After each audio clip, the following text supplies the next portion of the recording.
अफसोसनाक खबर आपको दें, कोहाट टनल के करीब कैरी डब्बा और डंपर गाड़ी के दरमियान तसादुम में 8 अफराद जाँ बहक और 4 जख्मी हो गए हैं।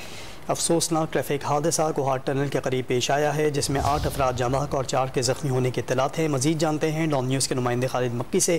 खालिद, बताइएगा इस हादसे से मुतालिक क्या मालूमात हैं आपके पास, कैसे यह हादसा पेश आया? जी बिल्कुल, ये अफसोसनाक हादसा है उस वक्त पेश आया है जब कोहाट के रास्ते एक साबिराबाद जिला करक से आने वाली मुसाफिर एक गाड़ी है जो कोहाट टनल से होती हुई जूं ही दरादम खेल इंडस हाईवे पर दाखिल हुई तो मुखालिफ सिंध से आने वाले डंपर से टकरा गई, जिसके नतीजे में मौका पर 7 अफराद जाँ बहक हुए और 5 अफराद जख्मी हुए, जिन्हें करीबी अस्पताल मुंतकिल किया गया है। और अभी ये इत्तलात हैं कि उन जख्मियों में से भी एक जो जख्मी है वो दम तोड़ चुका है और जो जाँ बहक होने वाले अफराद हैं उनकी तादाद 8 हो गई है। जी ठीक है खालिद, बहुत शुक्रिया आपका।